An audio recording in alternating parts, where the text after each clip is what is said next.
So welcome back to part 2 of Rain Stroll.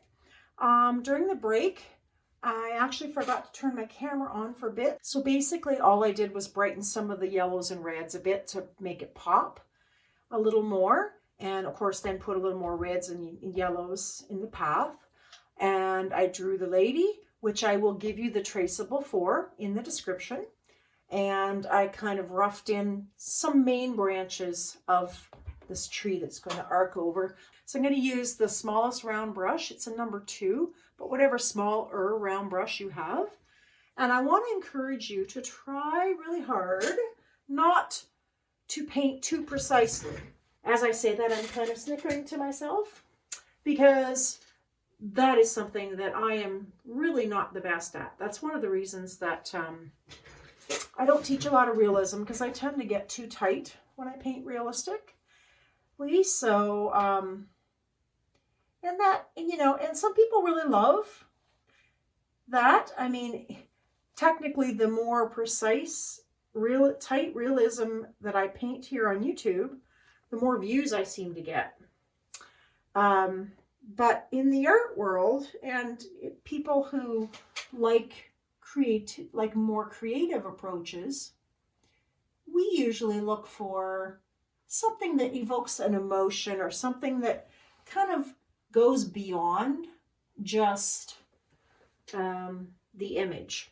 So the kind of brush strokes an artist uses, the consistency of the brush stroke, all of those things will create a painting that has different emotions sort of attached to it. So I'm literally outlining it with black now. And again, if I was a really loose realism painter, I might not outline it that way. But since I'm not, I am going to mark the center of the umbrella first, like that. And I am going to paint in the direction of the fabric of the umbrella. And that's just kind of a way to kind of utilize the brush stroke as part of the painting.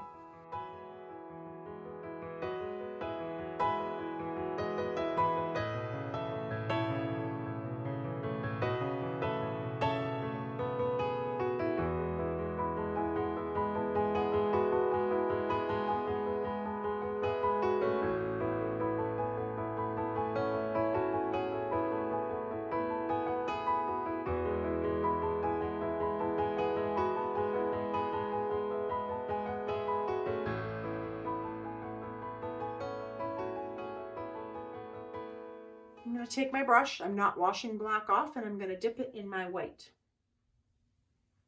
and roll it a bit. And then I just kind of ended up with different shades of gray, not 50 shades of gray, but a few shades of gray. And I'm just going to kind of bring that gray kind of into there. And I'm going to have to reload because the brush is just going to turn black. This isn't the last pass on the umbrella. But just kind of to give it the vibe of kind of light and dark. You notice when we paint real, something that even if it's just slightly representational, you never just paint it one shade. It's always more than one shade of a color.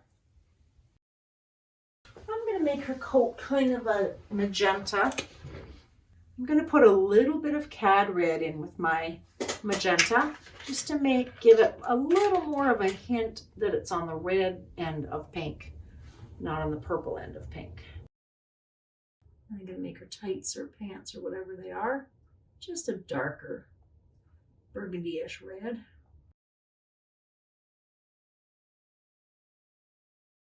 She's got one leg and one foot in front of the other, so you really don't see the feet, not that much. Now I'm mixing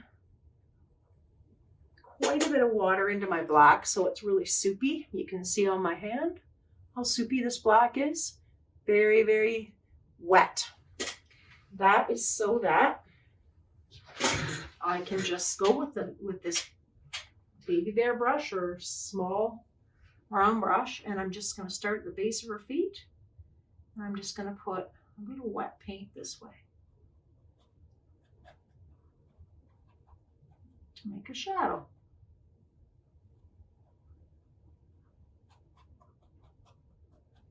And you'll notice that I still paint the shadow in horizontal strokes because it's a reflection.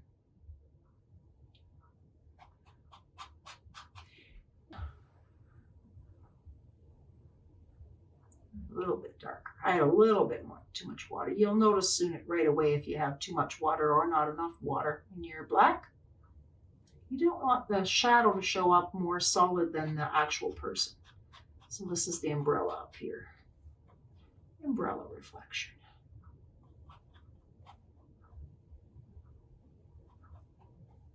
While she dries, I'm going to work on the tree. Now, I don't like to paint trees upside down. Or right side up. I like to paint them upside down. So I am going to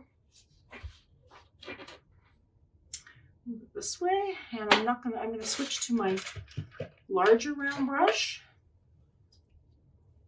number 8, which I always call Mama Bear. The little one I call Baby Bear.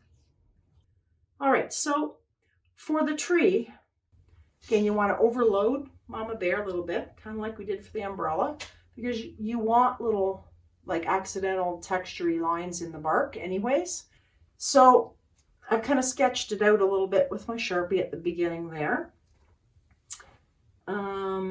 One thing I like to do when I'm painting trees is I like to paint in the direction the tree grows.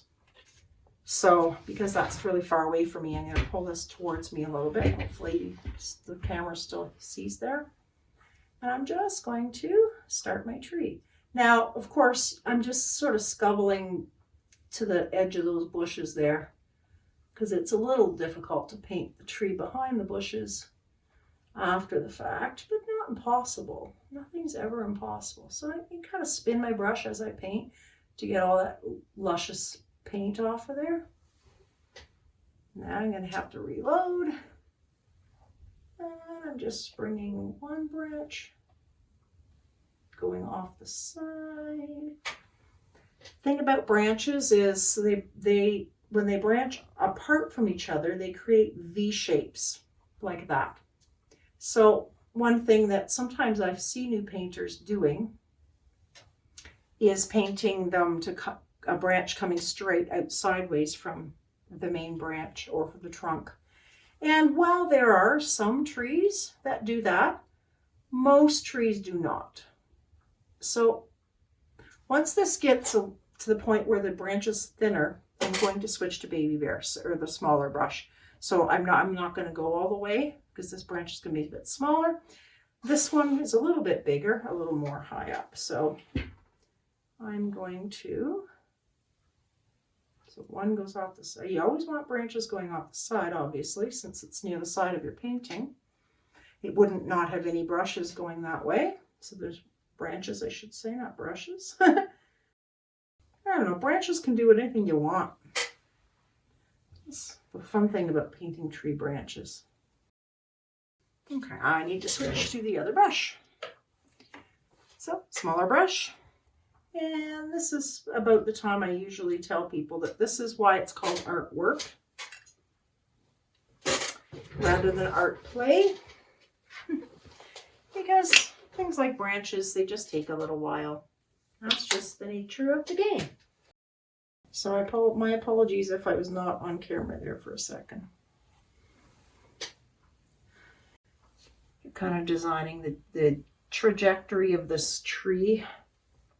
And I'm kind of arcing it over, visually over the lady, because that kind of frames what the lady, which is, of course, the focal point of this painting. And this branch I'm painting backwards. There. All right, so now we just fill in branches. So every branch that comes out of another branch, again, forms more Ys. So we don't need a ton of branches on this, and it's totally up to you how many branches you want. It's like none of my business. It's all you. You are the creator of this universe. You can make branches straight or you can make them wonky. It's all up to you. If you don't want it to get dry and kind of draggy on the edges, you can overload the brush with paint and really load it off, or you can mix a little extra water in with your brush, or with your paint, I should say, and then you can like really do fine lines. Now my brush, this brush in particular, is at the age where it really isn't doing fine lines the way it should anymore.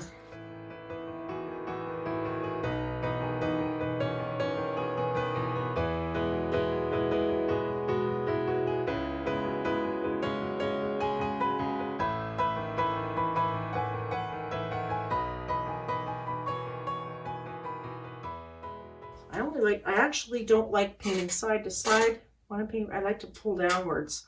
So I usually move my canvas in such a way that I can paint the branches by pulling the brush towards myself. Now on this tree today, I am not going to put leaves on this little guy. I mean, I could. And you could if you want to, and they basically would use the same method you used for these trees. It would work perfectly fine for this big tree.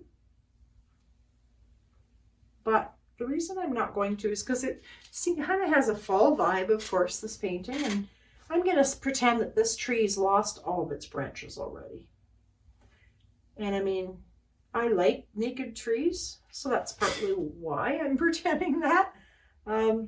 But you know, I mean, it could have orangey leaves. It could have green leaves.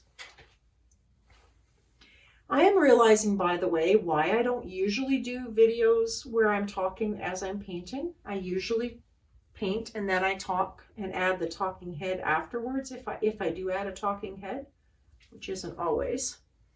But I realize why is because when I'm painting, I don't talk very well. I know when I taught in restaurants, I would sort of talk and tell the staff, do a little bit of painting, and then set them off to, you know, paint and walk around and help them, and then I could be more coherent. But when I'm painting as I'm talking, my right brain is engaged instead of my left, and if you know anything about that, left brain is supposedly where the language comes from. And so my language center isn't working very well when I'm painting. So you're going to get me, you know, with these long awkward pauses halfway through sentences and all kinds of weird things because I'm getting into my creativity and forgetting to finish my sentences or make any sense with my sentences. Branches are something to, I do want to say that if you find these daunting and they're getting too fat of branches means you're putting too much pressure on your brush. Notice how lightly I'm pulling that to get that fine line. Or your paint is too dry, so it's just fat paint instead of, I want that a little fatter. See, I'm interrupting myself again because I'm painting. So yeah, you want the paint a little bit wetter, and I have a spray bottle handy always when I paint. They're very handy for a lot of reasons, but one thing you can do really well with a spray bottle is to spray your palette, whatever paint you're using, with water every 10 minutes or so, just to keep it viable and nice and moist. Put another branch coming out of here. And you notice when I do a branch, I'm often going along the trunk and then coming out just like it's growing in. Sometimes I'm spinning my brush as well to get every last vestige of paint out of that brush before I have to go back to my palette.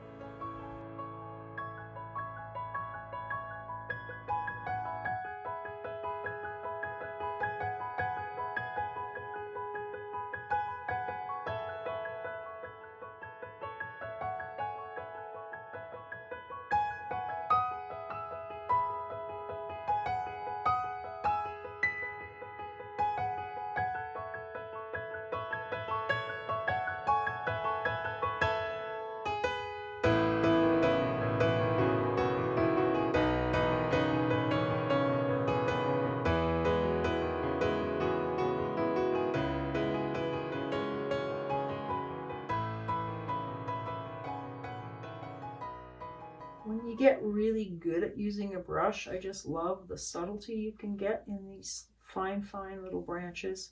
If you're new, they won't perhaps look this fine, but the more you do this, the better you get. It's kind of like cooking a gourmet dinner. You wouldn't expect to cook like a gourmet chef the very first time you were in the kitchen and while trying to follow a recipe. So why would you expect a virtuoso painting or anything you try the very first time? It's kind of silly, but you know, as humans, we struggle with that. We want to be perfect at everything and we're good at everything the very first time we do it. Okay, so now I got all the branches on. I can kind of look at it visually. I'm gonna stand up. I might have to fix this area, but otherwise I'm loving that tree. Of course, I'm going to put some highlights on the tree, of course, but at this point I kind of like them. So now highlights, you don't need as many highlights, but you do need some or the tree looks really flat. Again, nothing should just be all one color. So now I ended up with a little bit of a beige-y color. Now this brush isn't as good for that, not for the trunk anyway. So I'm going to take the number 8 round brush and I'm going to dry it as much as possible because I don't want it to be wet. I want a nice dry brush. Yeah, so even though I washed it in water, it's really not very wet. It's almost got a little bit of black on it, but that's okay. So I'm just going to put a tiniest bit of brown and I'm just going to sort of scrumble up and down, and you can even go in circles a little bit. You just want to get a bit of variation in color in the trunk.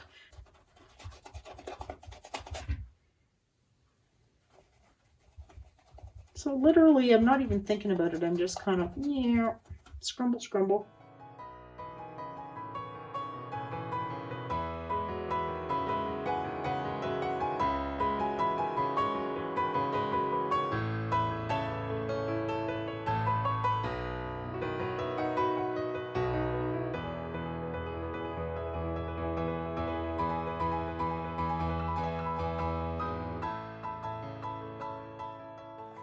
So the trick is how little paint you need. It's better to just put a little bit on and to run out and have to reload a lot. That is better.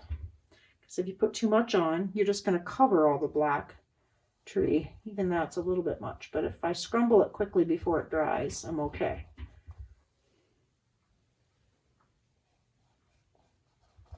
Remember, these two are crossing over, so now I'm remembering which one's on top and I'm making sure that I highlight it on top.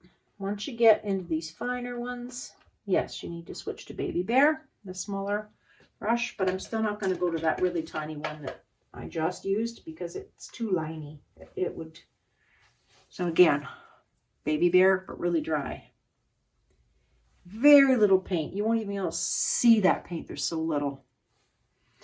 And I'm just going to kind of move it before it even touches the canvas. And you just want to loosely, and if you widen a branch, so be it. Remember, this is just a painting. It's not brain surgery. So there's really nothing you can do that's so horrible.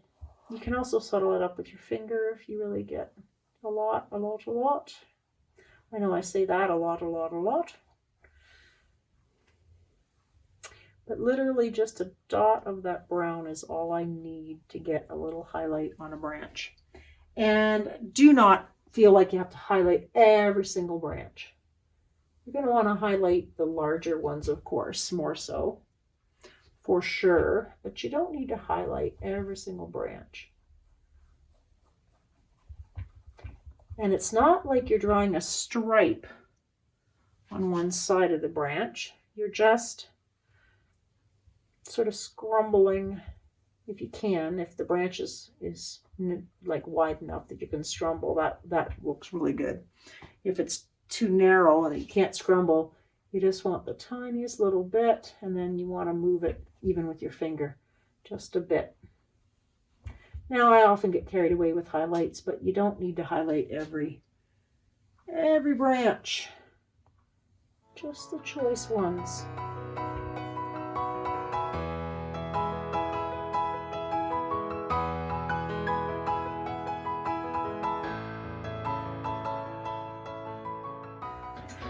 Now these are little things that the person looking at your painting would have to look awfully close to even like see exactly everything you're doing here. So people tend to stress way more than they need to about stuff like this. There, if I was being really fussy, I might go a shade lighter, but I don't think I'm going to. I might go a shade darker and just kind of claim a few more darks in this tree trunk, especially. Just kind of randomly.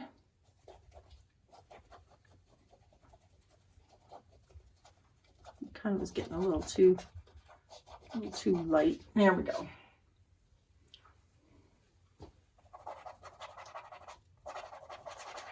Actually scrumbling just a little bit of darker on the ground here, just a little bit.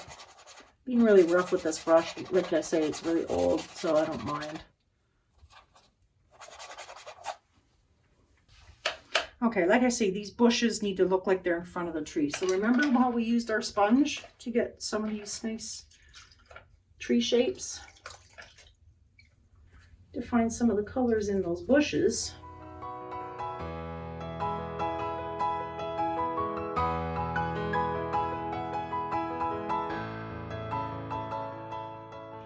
So I'm going to let that dry before I put yellow and red on top. I needed some darker, usually, especially in the foreground things that I want a little to stand out a little more. I want to go dark first and then end with light, because the light is easy to lose in acrylic paintings. So you need to do the light last. So let's go back to the girl. I'm going to do a few little things. Like, first of all, I'm going to start with the shadow. The shadow needs to be a little darker, especially right at her feet. Just like here. Take my fine brush, and I'm just going to put my head in your camera. The light is glaring on my... I'm going to hope that you can see that.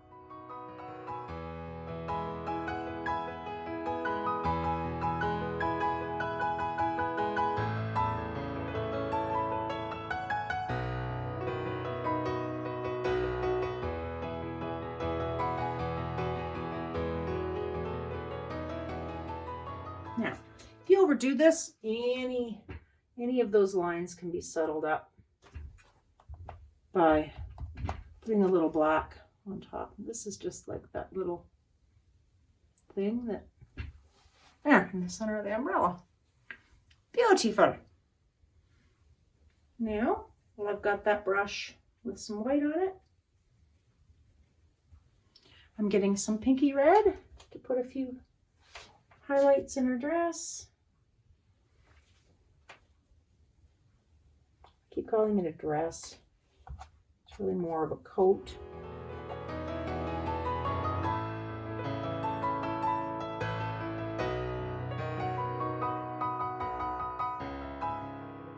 Maybe a few highlights, and especially where there's one leg and then another, I want a few highlights on the side of this leg. Like so. And I'll put a few highlights on the side of the leg on there. There we go. Nice. Same shade. I'll put a little highlight on top of the boot. And down here. I like settling up both shadows and highlights, you'll notice, with my finger. Because, I mean, if you put paint on, it's hard to get just a tiniest little bit. But if you do that with your finger, all of a sudden it's like perfect. Just settles it up just enough. And then I just need a few shadows. And I already have that dark burgundy that I used on her pants before. So I'm just adding a little extra black to it. And then I'm rolling my brush so that I don't have much paint, because again, this stage you don't need much paint, just subtly make some shadows.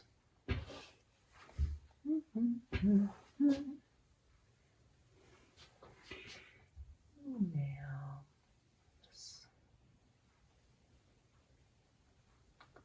fold in her coat. And fold in the coat on this side.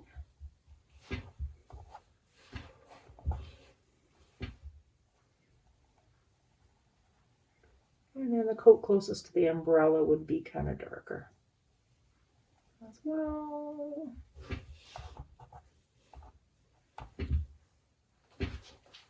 You don't need much. Look at that. Isn't that great?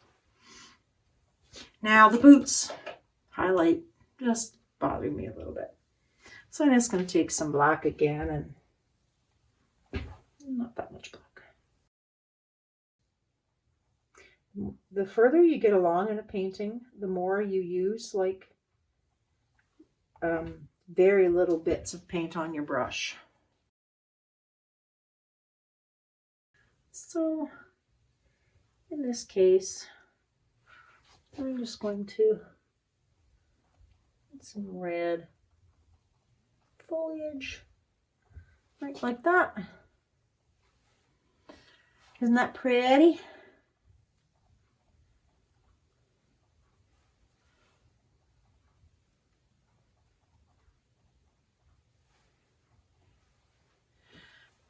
And then wash that out. Sponges are fun to wash. And I squeeze the water out of the sponge. So it doesn't look clean, but it is. And then I want to get some yellow. A little less yellow than I used with the red. And I just want a pop of yellow.